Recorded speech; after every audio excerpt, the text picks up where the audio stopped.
What's a little wind and a little rain here at Gillette Stadium?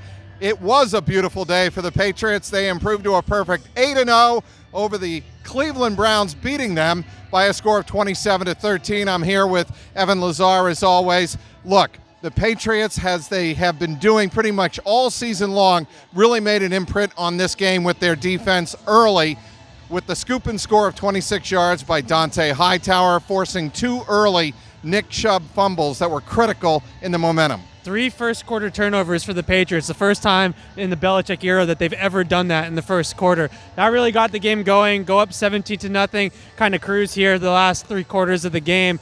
Really, that defense, though, they gave up some yards. They were giving up over 7 yards per play at one point, but they were able to get the ball out from Chubb, and the Jonathan Jones play kind of turned this game on a flip. You know, the Browns were driving, probably going to go in for a score there, and Jones comes out of nowhere and strips the ball from Chubb, and that really flipped the entire game. Well, I mean, certainly for a lot of Patriots fans, they had flashbacks to Ben Watson chasing down Champ Bailey. Was that kind of speed? Some of the statistical analysis available on the internet said that John Jones was running 20 miles an hour to catch up with Nick Chubb. It was also the late burst that he had, because he saw him coming across the field and he thought Devin was going to make the tackle, and when Nick Chubb bounced off McCourty, then you see John Jones look like, oh crap, I better go catch him, and he took off, and that's when he kind of shot out of a cannon, was able to catch up to him. Not only just catch up to him, but then to have the wherewithal to peanut punch the ball down out of his hands. The whole play from Jones, I mean, that's what makes him such a good player. This FOXBORO report after a 27-13 Patriots win is brought to you by the great folks at betonline.ag. Go to betonline.ag, our exclusive online sportsbook partners, and use that promo code CLNS50 for your 50% welcome bonus. All right, let's turn to the offense.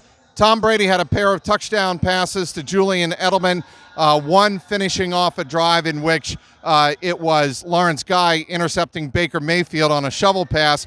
That wasn't a very long drive, but I thought the biggest drive of the game for the Patriots, without question, their first drive of the third quarter. Yeah, you know, late they started kind of to find a rhythm. I thought Brady was actually pretty good out here today. This was one of his better games in the last couple of weeks of just making high-level throws. Wasn't necessarily the most consistent game that he's played all year, but he made 3 or 4, just put that on the highlight tape type throws. The one to Ben Watson, I think, was the biggest one. The one early to Dorsett was really nice too. That pinpoint accuracy, the ability to make those big-time throws, elevates an offensive line that at one point in time you could definitely look at this game and say the Patriots kind of got dominated on the line of scrimmage. They were giving up a lot of yards on the ground to the Browns offense, and they were giving up a lot on the pass rush to the Browns defense, but they were able to kind of figure it out there in the second half, go on a couple of touchdown drives and close this thing out. As we wrap it up here, what were your impressions of Mohamed Sanu? Well, he played 28 plays out there today. I thought this was very much a feeling out process for him. A lot of just sitting down in between zone coverages.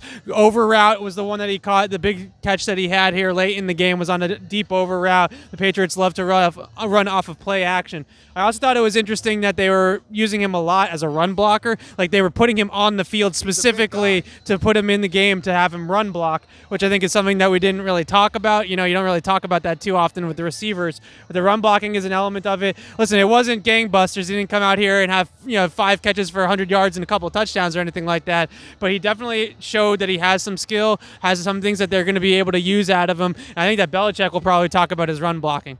All right, the Patriots get it done. They have the Baltimore Ravens up next on Sunday Night Football next week in Baltimore as they look to go to 9-0 on the season.